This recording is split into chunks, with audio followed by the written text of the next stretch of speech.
Dear students, welcome to our channel, ECRA Educational Channel for your educational and career guidance.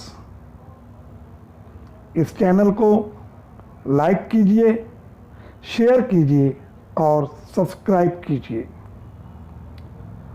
Now today we are going to start our 10th English book, that is My English Course Book, Standard 10. We are going to start Unit 1.3. The name of the poem is Basket Full of Moonlight. This poem is written by Sunil Sharma. In this poem, the speaker of the poem is a small child. He is aware of the problems faced by the villagers. इस नज़्म के अंदर शायर जो है villagers यानी देहाती लोगों के ज़रिए जिन जिन मसाइल का सामना किया जाता है उनमें सबसे अहम मसला जो है लाइट का, इलेक्ट्रिसिटी का, उस तरफ इशारा कर रहा है. Villagers face many problems which are road facilities. Village के अंदर देहात में there are no road facilities, no electricity, then no water supply, proper water supply. पानी की जो है वहाँ पर दस्तयाबी नहीं होती है, पानी का प्रॉब्लम होता है, इलेक्ट्रिसिटी का प्रॉब्लम होता है.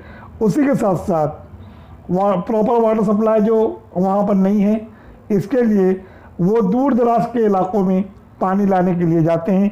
ये प्रॉब्लम है उनके पास. No proper education system. देहातों के अंदर, विलेज के अंदर स्कूल का सिस्टम नहीं है, कोई ख़ास तालीमी निज़ाम नहीं होता है. इसके लिए चिल्ड्रन जो they go to the remote part of the villages, दूर दराज इलाकों में जाते हैं पढ़ाई के लिए. विलेजेस के अंदर नो प्रॉपर हेल्थ सेंटर, तिब्बी इमदाद की सहूलत नहीं है वहाँ. और भी बहुत सारे प्रॉब्लम्स हैं जिनमें एक अहम मसला है unemployment.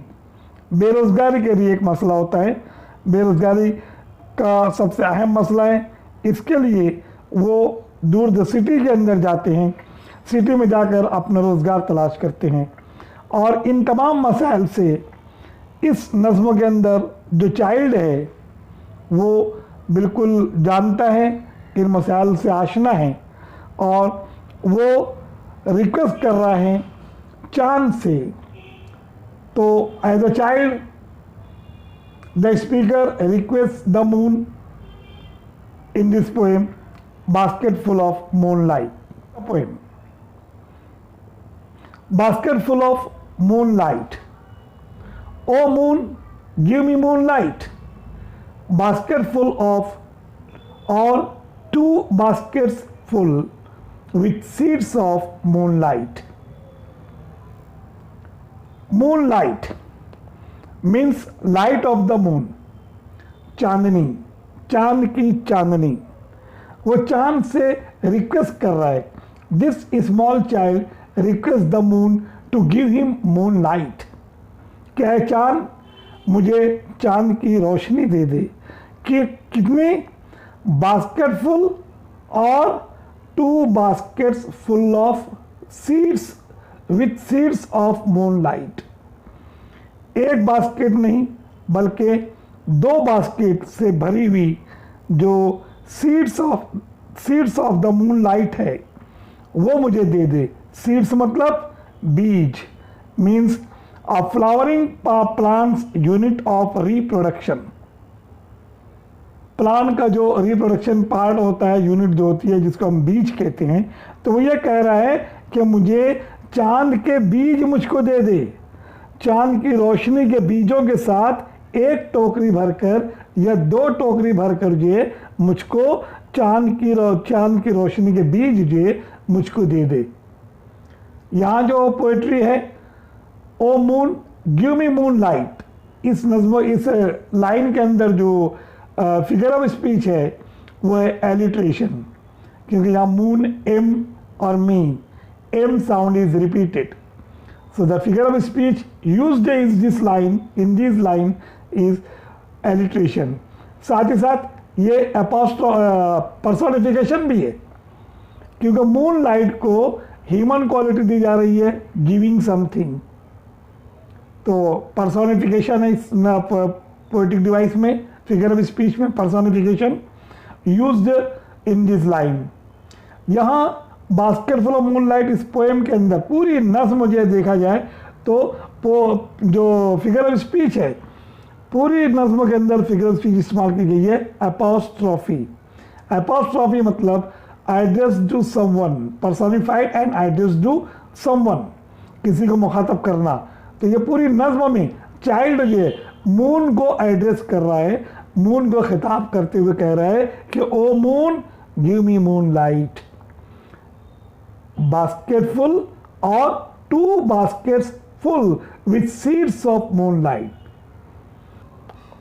From the city to my village, on the sides of path, I want to show many small moons of light. Path.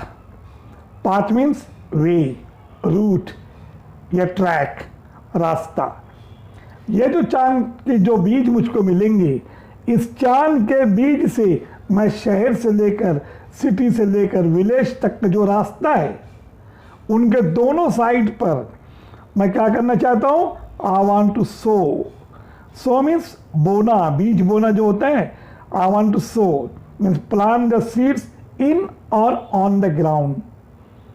मैं बीज बोना चाहता हूँ इस रास्ते के, वो रास्ता जो शहर से लेकर देहात तक जो रास्ता आता है, उसके दोनों जानिब मैं ये बीज बोना चाहता हूँ.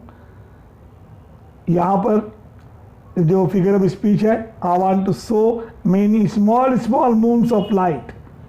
तो एक तो रिपीटेशन है, स्मॉल वर्ड्स रिपीट हो रहे हैं. देन मेनी और मून्स, एम साउंड भी रिपीट हो रहा है, तो एलिट्रेशन है. तो in these lines 2 figure of speech are use, repetition and alliteration.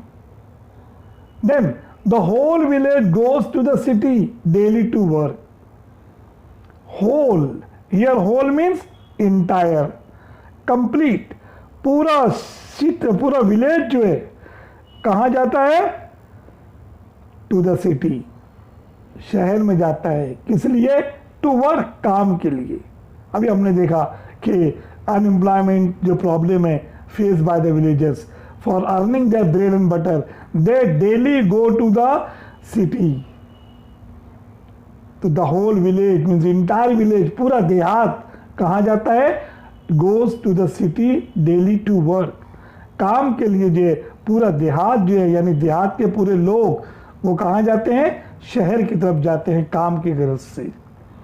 It becomes dark, जब वो अंधेरा हो जाता है, जब मेरे अपने देहात के लोग वापस आते हैं तो बिल्कुल अंधेरा हो जाता है. It becomes dark on the way back as my village is quite far. चूँकि मेरा अपना विलेज जो है वो बहुत दूर है, इसलिए शहर से आने में मेरे अपने देहात के लोगों को क्या होती है, देर हो जाती है. The route is tough and full of snakes and scorpion. The route is tough. Route मतलब वही वे और ट्रैक मीन्स द पाथ, रास्ता क्या हो जाता है, कैसा है. यहाँ पर विलेज से लेकर सिटी तक का रास्ता कैसा है, full of snakes and scorpion. The route is tough, very difficult. Tough means difficult, बहुत ही उबड़ खाबड़ रास्ते हैं, गैर हमवार रास्ते हैं, मुश्किल रास्ते हैं. देहात के, शहर से देहात की तरफ आने वाला रास्ता बहुत ही मुश्किल है. And it is full of snakes and scorpion. Snake यानी सांप, स्कॉर्पियन यानी बिच्छू, एक a kind of spider with poisonous sting in its tail. उसकी दुम पे जो डंक होता है, जहरीला डंक होता है, जहरीला मतलब कीड़ा होता है, स्पाइडर होता है, बिच्छू. ये पूरे रास्ते में, पूरा रास्ता जो है full of snakes and scorpion. यहाँ पर जो फिगर ऑफ स्पीच है वो भी एलिट्रेशन है, स्नेक्स एंड स्कॉर्पियन। तो ये पूरा रास्ता full of snakes and scorpion. The route is very tough, it is very difficult to cross the route, it is very difficult to cross the way, because these routes are very tough and full of snakes and scorpion, and neither bus nor cart plies।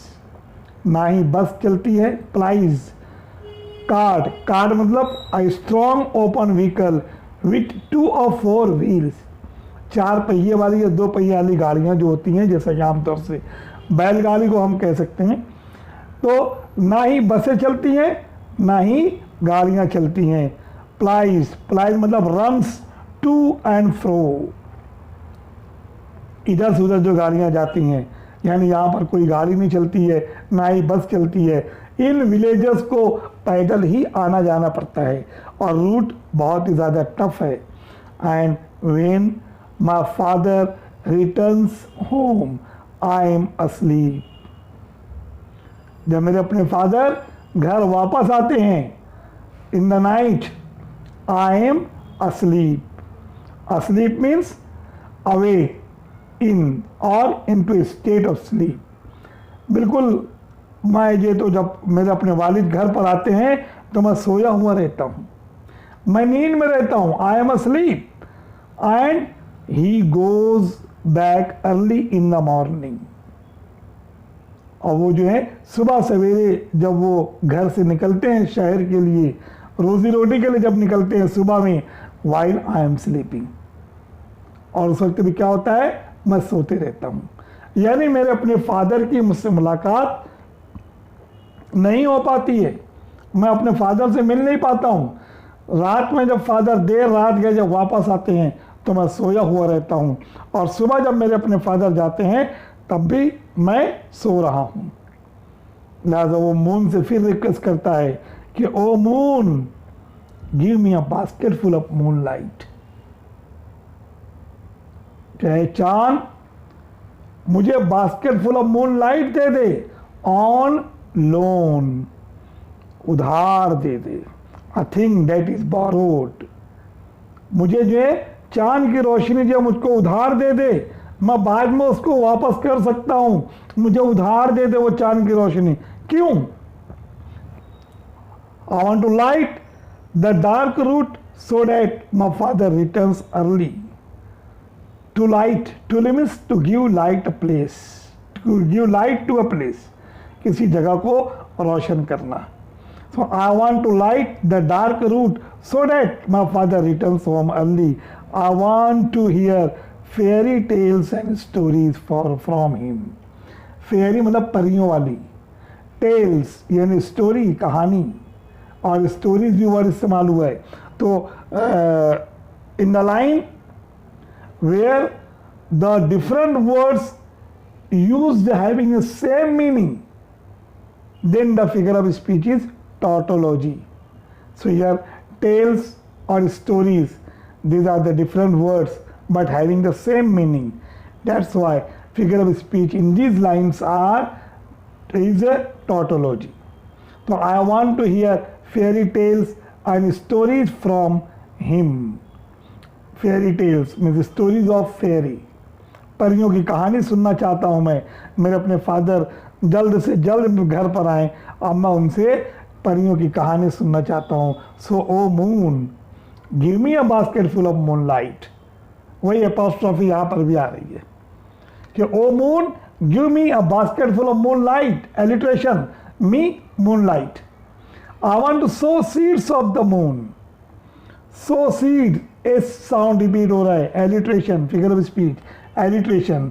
I want to sow seeds of moon on the sides of the path.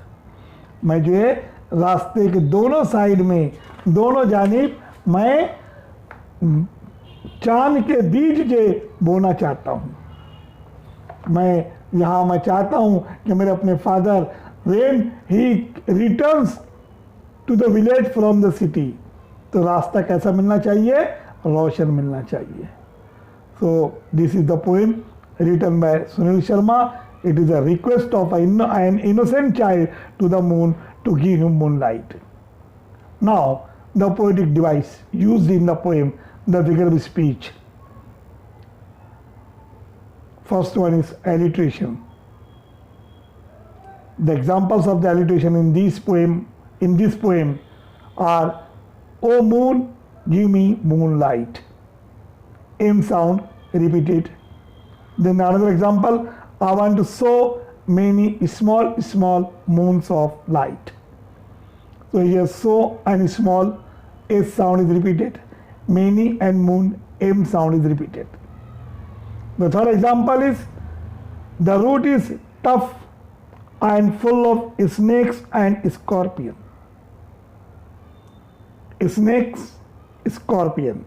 S sound is repeated. The another figure of speech is repetition. I want to show many small moons of light. Small. These small words are repeated. Third one, apostrophe. The moon is addressed here, personified and addressed. O moon, give me moonlight. Apostrophe figure of speech is used in this line. And the fourth one is personification. O moon, give me moonlight. Or O moon, give me a basket full of moonlight. Fifth one is antithesis. I want to light the dark root. Here, light and dark are the different words used here.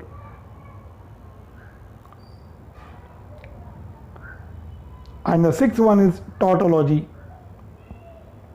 I want to hear fairy tales and stories. Tales and stories are the different words but having the same meaning. अलग अलग लफ्ज़ इस्तेमाल किए गए लेकिन दोनों का meaning है कहानी, story. So that's why the figure of speech is tautology. The appreciation of the poem, which is very important for the examination point of view, having the 5 marks. Title of the poem is Basket Full of Moonlight. Name of the poet, Sunil Sharma. The rhyme scheme here, a free verse, no rhyme scheme is used in this poem. Figure of speech, we have seen that alliteration, apostrophe, repetition, tautology, personification, antithesis. इनमें से किसी एक को आपको लिखना रहेगा जवाब के अंदर, कोई एक फिगर ऑफ स्पीच आप लिख सकते हैं. Then the central idea of the poem. This poem is a request of a child to the moon to give him 1 or 2 baskets of moonlight.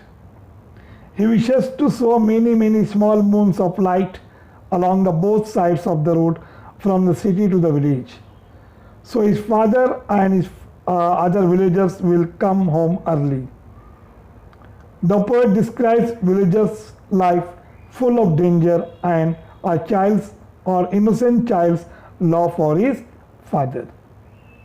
So here we have completed our poem, that is 1.3, unit 1.3, Basket Full of Moonlight. Thank you very much for watching this video. I request you to like, share and subscribe this.